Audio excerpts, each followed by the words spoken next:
Assalamualaikum warahmatullahi wabarakatuh. Alhamdulillahi hamdan katsiran thayyiban mubarakan fih. Allahumma shalli ala sayyidina Muhammadin wa ala alihi wa sahbihi ajma'in, amma ba'du. Alhamdulillah, kita melanjutkan ngaji tajwid lagi. Kali ini kita akan membahas tentang mad yang disamakan dengan mad tabi'i, atau istilah tajwidnya al-maddu al-mulhaqqu bil maddi tabi'i at-tabi'i. Mad yang disamakan mulhaq dengan mad tabi'i. Jadi dulu kita ingat bahwasanya mad tabi'i itu, mad tabi'i itu kan kemarin panjangnya satu alif atau dua harokat, yaitu ketika ada fathah diikuti alif, ketika ada kasroh diikuti ya sukun, ketika ada dhammah diikuti waw sukun. Ini mad tabi'i. Dengan catatan tidak bertemu hamzah, tidak bertemu sukun, tidak bertemu tasydid. Nah, sekarang ada mad.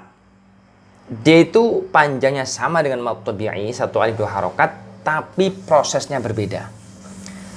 Atau dalam istilah mad yang disamakan dengan mad tabi'i. Mad yang disamakan dengan mad tabi'i itu ada 4 yang akan kita bahas. Yang pertama adalah mad iwad. Mad iwad. Apa itu mad iwad? Mad iwad adalah ketika ada harokat fathatain jatuh di akhir kalimat dan bertemu dengan alif. Saya ulangi, mad iwad itu adalah ketika ada harokat fathatain ada di akhir kalimat dan bertemu dengan huruf alif. Kecuali hamzah atau huruf hamzah. Contoh mad iwad. Dalam surat itu wal 'adiyati dhabhan. Dhabhan ini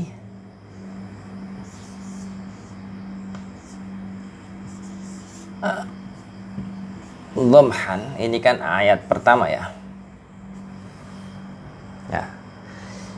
Dhabhan ini disebut mad iwad karena ada huruf ha harokat fathatain bertemu alif di akhir kalimat.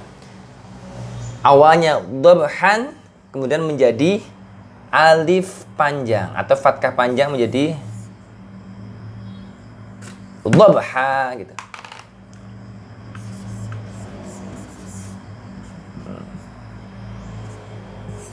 Ini dhabhan menjadi dhabha gitu. Nah, ini namanya mad iwad.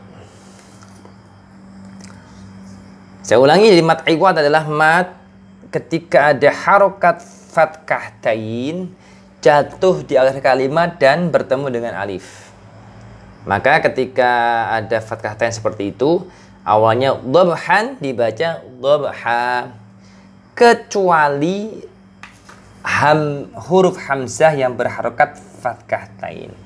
Artinya apa? Artinya ketika ada hamzah jatuh di akhir kalimat dan berharokat fathatain, walaupun tidak ada alif di belakangnya, tetap dibaca mad iwad. Contoh nisaan. Nah, nisa ini harokat ya. Nah, terus ada hamzah di sini, an, akhir kalimat.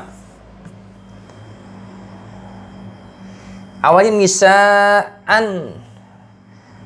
Secara ketentuan awal, setiap huruf yang jatuh di akhir kalimat kan dibaca sukun, sebab dia wakaf kan, diwakafkan, disukun kan, nisaan menjadi nisa, kecuali mad iwad karena fathatain bertemu alif. Nah, tapi khusus hamzah ini, walaupun dia nggak ada alifnya, itu harus tetap hidup satu alif atau dua harokat. Jadi nisa ini panjang,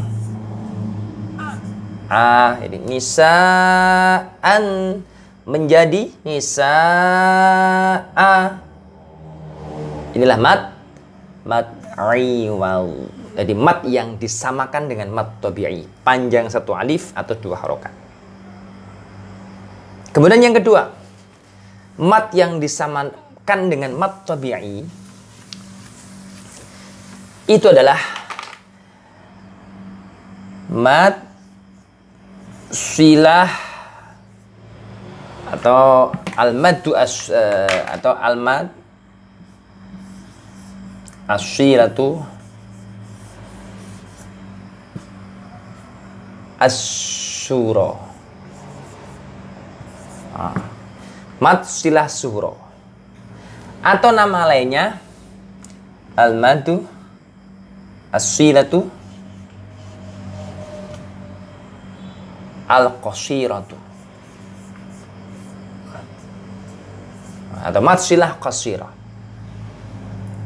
Mad silah sura itu bagi orang yang menyebut nama, satunya masilah kubro, ada juga disebut masilah qasirah, lawannya masilah tawilah. Ini mad yang disamakan dengan mad tabi'i. Apa itu masilah sugro? Apa itu masilah tawilah? Yaitu setiap ada huruf ha, dhamir, waib, mufrad, mudzakkar. Dhamir itu kata ganti, waib orang yang tidak ada, mufrad untuk satu orang, mudzakkar laki-laki. Kata ganti untuk satu orang laki-laki yang orangnya itu nggak ada. Itu hak. Nah, jadi di Al-Quran ada kata ganti orang itu dia berbunyi haknya seperti ini. Hi, kemudian ada ya kecil, misalnya. Nah, atau hu, ada wawu kecil, hu gitu. Ini Rasam Utsmani. Kalau Rasam Imla'i yang biasa buku Iqra itu kasrohnya berdiri, hi. Kemudian dhammahnya berdiri, kebalik ini, hu. Lah ini namanya masilah sughra atau masilah qasirah.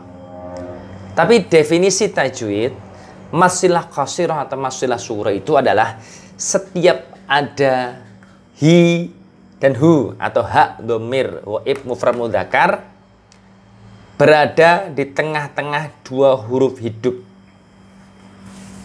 Contoh,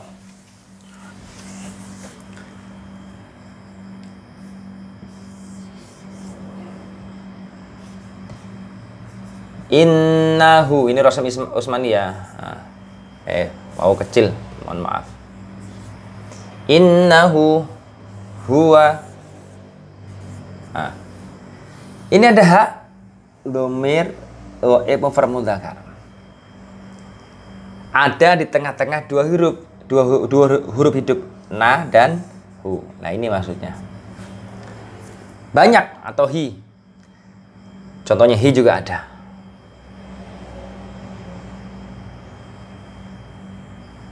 Atau yang masyhur dalam ayat kursi, lahu ma fis samawati wa ma fil ard. Lahu, nah ini ada wawu kecil, atau kalau Iqra harokatnya berdiri atau kebalik gitu. Lahunya ini kan ada di tengah-tengah huruf hidup, yaitu lam sama mim.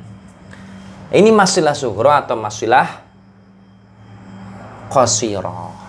Atau untuk kita orang awam atau orang yang baru belajar dari nol membaca Al-Quran, ada teori yang mudah untuk mengingat ini masilah qasirah atau masilah sughra, yaitu dengan cara setiap hu dan hi yang dibaca panjang satu alif. Kalau yang hi contohnya ya ayatihi gitu. Yang hi ya ya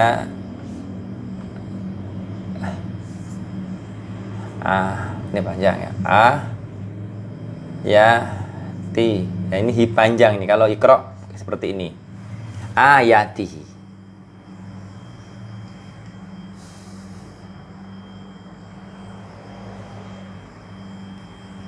Hi-nya ini ya, ayati khalqu semisal. Jadi hinya ada di tengah-tengah huruf hidup ya, yaitu ti sama khalqu. Nah ini masilah qasir atau masilah sughra. Nah sekarang sekali lagi untuk kita yang pemula dari nol, kadang bingung, pokoknya perhatikan setiap ada domir atau lafal atau huruf hi terus dibaca panjang, semisal ya kecil ya biasanya, ya kecil, terus hu waw kecil, atau di buku Iqra tuh hi kasrohnya berdiri atau hu domanya terbalik, ini semua disebut masilah qasir atau masilah sughra selama bacaannya satu alif ya apanya ya, atau dua harokat. Semoga bermanfaat. Kita sambung di pertemuan berikutnya. Assalamualaikum warahmatullahi wabarakatuh.